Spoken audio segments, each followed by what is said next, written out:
Hey there, awesome folks. This is Mentor Shelley wanting to make sure that you become a better version of yourself professionally, guys. I know um, you guys hear me talk about this subject a lot, but because I want to make sure people understand how empowering overemployment can be when done correctly, and also when it's done with strategy and intention. I know I'm touching on a lot this topic quite a bit, and of course, I want to make sure that you have all the tools you need. I want to share a story with you, and as you're coming in, go ahead and like, comment, share, and subscribe to the YouTube channel if you find this information helpful. If you're looking to become overemployed and definitely need help in that area, as far as putting a strategy together, or you're looking to do that and you're not sure where to start, you can go to mentorshelley.com/consultations, and we can definitely strategize how you can become overemployed. So I do want to share this article with you because I want to make sure that you understand the pulse of what's actually feasible for you when overemployment is done right. Now, of course, if you're risk adverse, this may be something that you may or may not consider. It's up to you. I want to make sure you have all the tools you need to make your decision. Of course, this article says it's from Business Insider. It was written by Jacob Zinkula about a month ago, which would have been in September. The article says a 22-year-old making $144,000 from 2 full-time remote jobs explains why he's willing to take the risk and shares 5 strategies for getting away with it. Let's dive in, shall we? A 22-year-old began working 2 full-time remote jobs back in 2021. He hasn't told either employer and has said he isn't too concerned about getting caught. He said he uses 5 strategies to juggle both jobs and avoid suspicion. Come on, guys, let's find that tip. Less than a year into his first full-time job out of school, Jason, a 22-year-old software engineer based on the West Coast, decided he wanted to earn some extra money, supplementing his $75,000 salary. Jason's position was fully remote, and he told the Insider he was able to get all his work done in only 10 to 15 hours per week. So he figured he had the time to do something else. He thought about trying out a side hustle like growing microgreens, taking odd jobs on Craigslist, or doing freelance programming work. But he said ultimately decided to look around for a second full-time or part-time job. In November of 2021, he started the second full-time remote software engineering role. Today, he says he typically works 20 to 30 hours a week, totaling across 2 jobs, and earns a combined $144,000 last year, according to the documents viewed by the Insider. Um, and he has also told either employer he hasn't told the employer he's double dipping. I wouldn't tell him either. Jason's real name is known to the Insider, but has been excluded to avoid any personal repercussions for obvious reasons. I wanted to increase my income, he said. I felt my workload at my job was low enough, and I knew that if I couldn't handle it, then I could simply quit one of the jobs. While juggling 2 roles can be stressful at times, like when he was overlapping in meetings or receives unexpected work, Jason said that in some ways his working arrangement reduced his stress. I'm more willing to say no to tasks at one of my jobs since I know I have a backup job, he said. Okay. Jason said, Jason is one of many Americans that have taken on additional work, in part due to high inflation, obviously, and he's among smaller groups of white collar workers secretly holding multiple jobs or multiple full time jobs, 2, in many cases, doubling their salaries. Let me take a pause right here. I never, under any circumstances, as you guys know, I am always, when I say always, I mean always, in favor of you enriching your own personal economy. And as long as I've talked about before my live stream that I had last week, talking about the fact that there has to be some key factors in place in order for you to be successful. Because without strategy and intention, you can crash and burn if you try to do overemployment and don't have those things in place. One of them being your schedule, the other one being your workload and response time, and the other one being having your hours that you work not coincide with each other. Okay, that's there's a couple of things. Of course, guys, as you're coming in, if you like what you hear, if you like what the information or you're getting, you're learning from the information so far, go ahead and like the video and go ahead and drop a one in the comments for me. All right, let's jump back in here. So, but the window to pull this off may be closing, as many companies are calling employees back to the office and listing fewer fully remote positions. As of March, roughly 13% of the job postings were remote, according to the staffing firm Manpower Group, down from 17 in March of 2022, but up from pre-pandemic levels of 4%.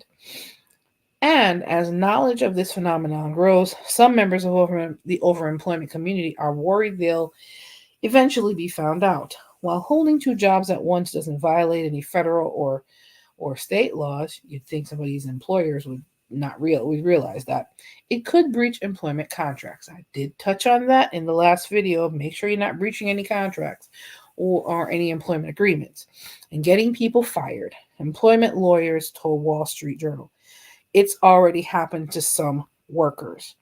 5 strategies to do overemployment to get away with it. Jason says he uses 5 different strategies to juggle both jobs and not get caught. First, he says he tries to overestimate how long his task will take to give him more time to manage the workloads for both jobs. Okay.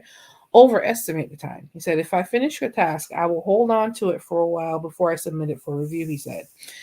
That's number 1. Second, he said he makes sure that he doesn't overperform at his jobs and attract extra attention in assignments. Okay, so performing at normal levels when he can overperform and holding on to assignments so he doesn't submit it too early. Interesting. Okay. Whenever possible, he says, I try to seem somewhat incompetent so that my coworkers are more understanding when I take a while to finish a task so they don't give me lots of difficult tasks, he said. So he plays dumb. All right. Third, Jason says he dedicates less time to some work when he can get away with it. Oh, Lord. There are certain tasks I have liked reviewing other people's work. So sometimes I will not properly review their work so that I have more time to work at my other job, he said. Fourth, he said he's learned to turn down projects. Whenever I ask, whenever I get asked to take on more work, it will sometimes say I will sometimes say no, since I already have work on my plate, he said. Fifth and final, he said that he makes sure his colleagues are aware when the completion of his tasks is held up by others. So throwing people under the bus in the sense where he said, well, no, I can't finish this because I need XYZ from 5 other people. Whenever this happens, I make sure to mention this to my coworkers and managers so they can expect the work to be delayed, he said. Interesting 5 ways why he isn't worried about the crackdown. Since taking on 2 full-time jobs, Jason said he has immersed himself in the overemployment community online. Well, that's a subreddit. It has 176,000 members, which I am a member.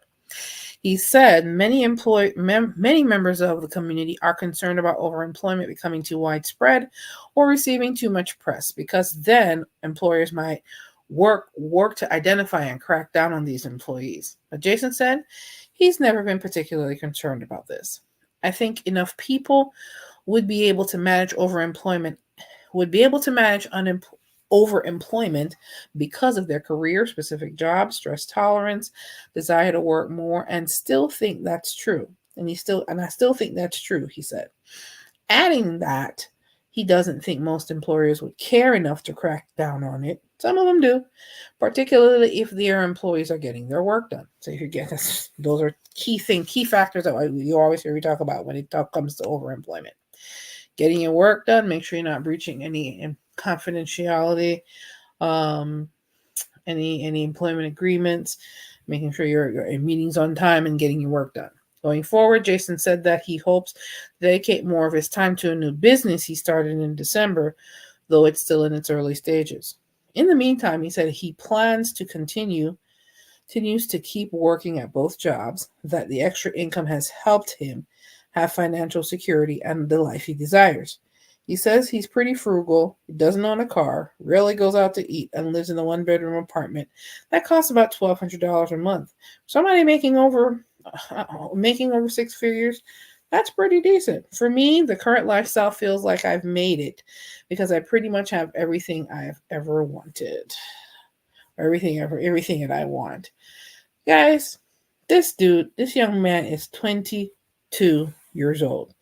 And because he's overemployed, he's living better than most people twice his age. So, whenever you hear some employers talking about, oh, overemployment is bad and overemployment is this and overemployment is that, part of why they're so hell-bent on trying to end it is because they don't want you to discover the good life and the freedom it can actually bring once you put in the work. Guys, if you want to be overemployed, make sure you go about it the right way. Make sure you can manage the workload. If you can, make sure the schedules are not intertwined. Make sure that you're not breaking any employment agreement rules. Also, make sure that your scheduling is on point.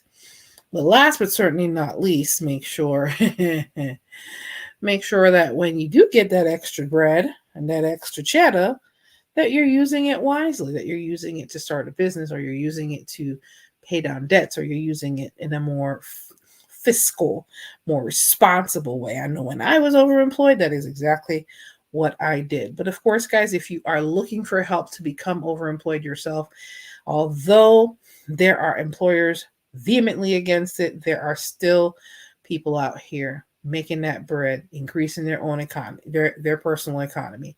And I am all for that. So, of course, if you're looking for help in that area, you can go to mentorshelley.com/consultations. I'm more than happy to help you with that when you decide to either become overemployed or you are overemployed already and you're looking for some strategy to make sure you're successful at it for a specific period of time, because we have goals to reach. And some of those goals require money. And if you can become overemployed to earn that money, I'm all for it, as long as you do it with strategy and intention. Guys, of course, I am still on the road to 1,000 subscribers. I have gotten over the 400 subscriber threshold. Thank you all so much for joining the Mentor Shelley gang over here. We are all about increasing your personal economy on this channel. And now, of course, guys, if you have questions, just general career questions, interview questions, job interview questions, salary negotiation questions, you can go to mentorshelley.com/contact. Or if you want a specific topic in the career and HR field services area discussed on my next video, you can go ahead and leave either a comment below, or you can go to mentorshelley.com/contact, where you can leave me a voicemail or an email message with that information. And I'm more than happy to return your voicemail or email within 24 hours. And if you want me to discuss something specific in my next video, go ahead and leave the information there as well. Guys, just want to make sure go ahead and whatever last questions you have, go ahead and drop them in the chat. I am more than happy to assist. If not, guys, go ahead, and we appreciate everyone that came by today or tonight or this morning or this afternoon, whenever you're watching this. We appreciate all of your contribution. Go ahead and like, comment, share, and subscribe to the YouTube channel as you are leaving tonight, this afternoon. This is Mentor Shelley, wanting to make sure that you become a better version of yourself professionally. I am here to help you increase your personal economy. All right, guys, take care. You have a good one.